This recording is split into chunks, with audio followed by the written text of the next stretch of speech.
a very, very, very special guest with us today. We have Mo Holloman. Hello! Mo and I go way back and have worked together a lot, and she is an amazing person. Aw, well, thank you very much. Aside from You're being amazing too. I'm the behind the scenes guy whose job is mostly to make other people even more amazing. So the fact that you and I get to play in front of camera here is a really special opportunity for both of us. This is fun because I don't think we've ever done it before. No. Yeah. Well, no, cool. I'm always behind the camera, and there's a really good reason for that. But there's no good reason. We're glad you're in front of the camera. For whatever reason, the world has embraced the awkward, and well, some of the world. There are 12 people out there who have accepted it. The rest are still on the fence. Our audience here knows absolutely nothing about me, which is great. But I feel like they should know something about you. So if you don't mind, just let them know what you've been into. You've been into some pretty crazy stuff. Yeah, so just a little bio. How's that sound? Yeah, just a little bio. Well, my name's Mo. Thanks for having me. And so I'm an entertainer and a comedian and also a radio host. I have a new show coming out, which I could tease now, or should I? Or should I wait? Do it. It's called AMI VIP. It's an interview podcast vodcast, which will be coming out very soon. I'll give you all the info for your show notes. Nice. And if you do things like that, we're just starting this. We don't know what we're doing yet. I guess we're doing show notes. Yeah. There's a note. There's a note. So make sure you mark that. Yep. But yeah, that's me. That's what I do. Lots of fun things. Well, we're going to have fun. So the plan is today to actually read a couple of Am I the Asshole posts. I'm excited. This is so fun. And these are actual posts from Reddit. These are actual stories. Well, we think they're actual stories. People actually put them up there. So in most cases, these are legitimate stories that people are actually going through. And we're going to read through the story first, and then we'll dive into what we think. Ooh, this is fun. Yeah, that's really the fun part. Will I be the asshole for trying to get my girlfriend to distance herself from her friends? That's a good start, buddy. Yeah. A real good start. My girlfriend, 22 female, and I, 26 male, have been together for 6 months. Originally, we had met at the gym where I am a personal trainer. She was younger, a bit awkward, and is plus-sized, so I was weary at first. But as I got to know her, I found out that she was a really fun and smart person. She loves planes and Legos, so we spent a lot of time going to the local airport and watching planes take off. The point is, she's an oddball, but unapologetically herself, and I really admire that. Well, there's at least a positive point. Yeah, so far. I met her friends after 3 months of dating, and they have always rubbed me the wrong way. My girlfriend is a very kind person, and they seem to exploit that. Always being the one buying dinner, or being the designated driver, or just always being the one to help. My girlfriend was invited to a costume party by her friends, and they emphasized this fact. She was really excited because she is not usually invited to these parties because she doesn't know these people, or something to that effect. I had a friend in town, so I wasn't able to attend with her, but we were going to match and wear white onesies with this goose hat that looks like a head. She was super proud of it. She called me crying not long after she got to the party because was embarrassed that it wasn't a costume party and it was just her all dressed up. I offered to bring her a change of clothes, but she passed and went home. I stopped over at her place on the way back from the bar, and she was really upset. It seems like her friends purposely did that to make fun of her. Oh, that's shitty. She didn't want to talk about the details, but since then it seems like she's trying to dull the things that make her so unique. Like we were going to go to the airport after work yesterday and watch the planes come in and take off, and she doesn't even want to do that anymore. A week ago, she would never have passed up that offer. She'll ramble a bit and then catch herself, and seems to really be upset with herself when she does that and put herself down. I had to talk her out of throwing out her stuffed animal she sleeps with. The point is, she is not herself, and I think this party is what started everything. I have never liked her friends. They always make digs. When she first introduced me, the first thing her friend said to me was, "Are you doing charity work or something?" I want to encourage her to distance herself from them, as it is now trolling on her mental... I just automatically saw trolling. I honestly did too. You said it and I was like, yeah. Yeah, it sounds right. I want to encourage her to distance herself from them, as it is now tolling on her mental health, but I don't want to come across as trying to do that maliciously. I've had a talk with her friend once about how they treat her and they got better, but now they've done this. Clearly stepping in hasn't worked, and I don't want to see her hurt anymore. However, I know how it's going to look. Even my roommate said it would look bad and could be a red flag, even destroy her connection with them. Will I be the asshole for distancing her from her friends? Okay. Oof. That's a lot to unpack. It is a lot to unpack, but I think it's also pretty freaking simple because the party didn't start this. You're right. The friends started this, right? Right. And I don't know that I would necessarily call these people friends. They're not friends. How would you classify these people in life? Frenemies. Frenemies. Okay. Yeah. That works. They're frenemies. You have fun with them, but they hurt you. I've had some of those in the past. You got to learn from those, With her friends, though, she's just been a glutton for punishment. Yeah, like if she's always asked to pay and be the DD and basically be the Dobby of the group. Oh my gosh, that's hilarious. She's the Dobby. She's of the group. Dobby. Somebody throw her a sock. Lady Potter must not return to Hogwarts. Oh man. Ginny Potter is in grave danger.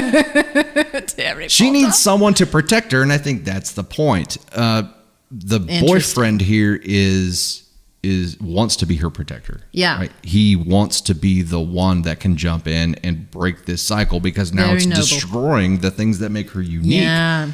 So what price are you willing to pay for that? That's the question, I think. It's so true. I have thoughts. You want to hear my thoughts? Absolutely. Okay. Well, I'd like to start with how he described her at the beginning. Like, what if she read that? She's like, well, he's better than my friends at least. My God. I mean, he was kind of harsh what he said about her. So he may be just like the friends. I don't think he's just like the friends. I think he loves her now that he's gotten to know her. You know what I mean? Like what he said earlier.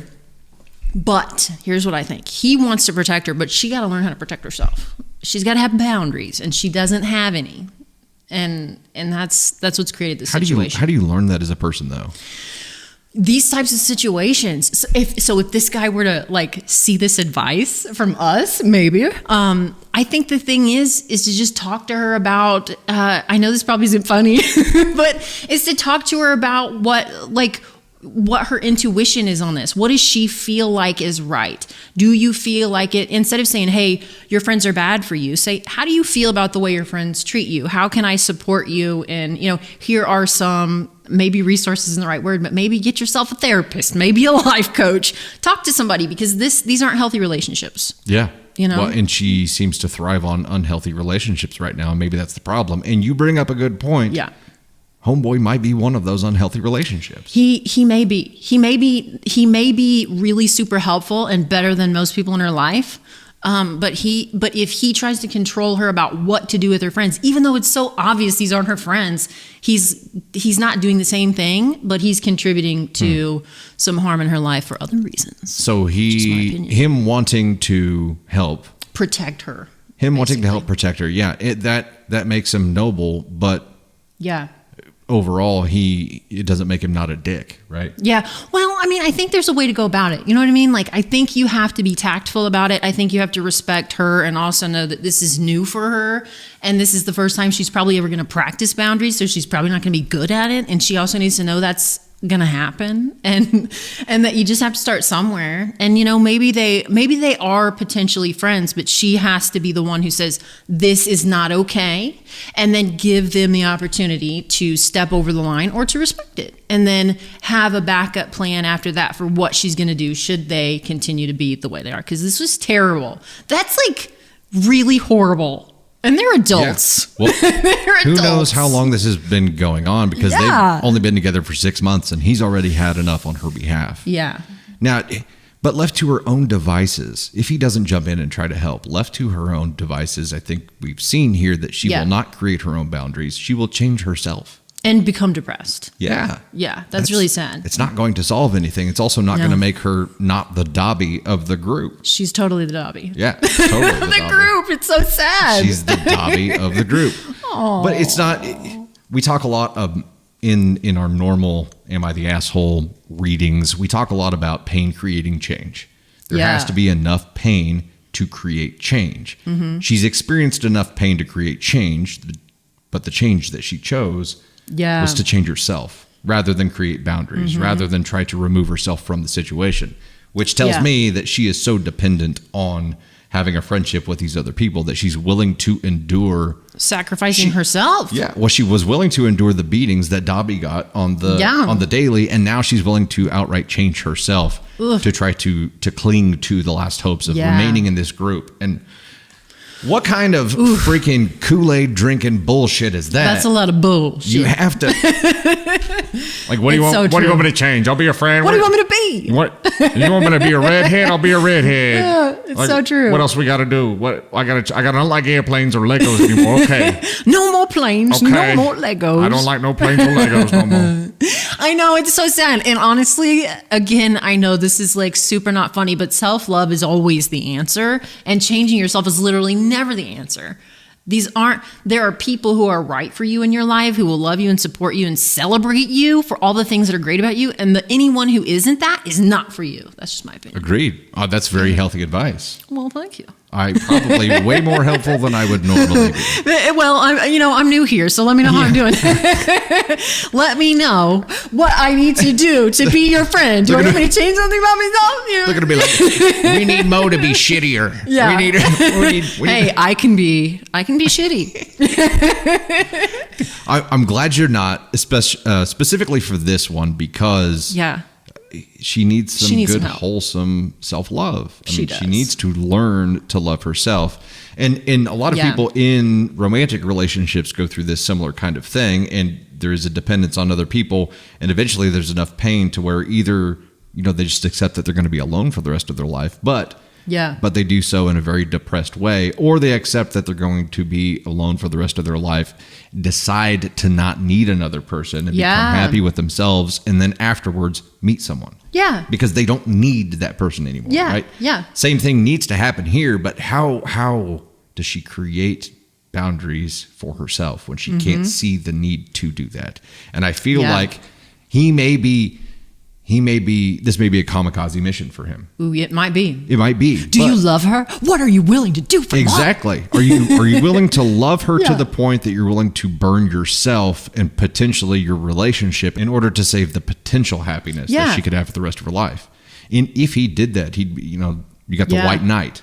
Well, and I'll tell him this much. It's ultimately her choice. And so if you do go down in flames, it was her choice. You did the right thing, and you can be tactful about it. You don't have to come in, guns a-blazing. It could be like, hey, this is awkward. This is uncomfortable for me.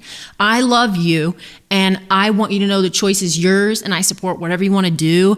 I'm just feeling like you need boundaries with your friends. I'm feeling like maybe if they don't respect those boundaries, you should have some backup plans for how you want to enforce those boundaries. Because having a boundary is one thing, enforcing it is another. And so you really have to make sure you know what those steps look like. Maybe you could be there with her and say, hey, I'd be happy to sit here with you, but don't pressure her into what you think she should do. Allow her to find it on her own, because if you want her to love and trust her voice, then show her that you're a person who can support her while she's doing it. Babying her through that process will not help. I agree. Yeah. So a lot of people probably have intentions that pure in the beginning of deciding to talk to someone, and then by the time they talk to them, it's probably something like, you ain't gonna see your friends anymore. I'll tell you what you're not gonna do. That's right. We ain't gonna see that. Well, I ain't gonna put up with that shit. I'm just watching you make yourself miserable. We ain't gonna do it no more. Well, that's fine. You can go out with your friends, but I will never hang out with them. We will never, any kind of party, any kind of costume, anything, any kind of presents, nothing like that. Nothing. I mean, I get it.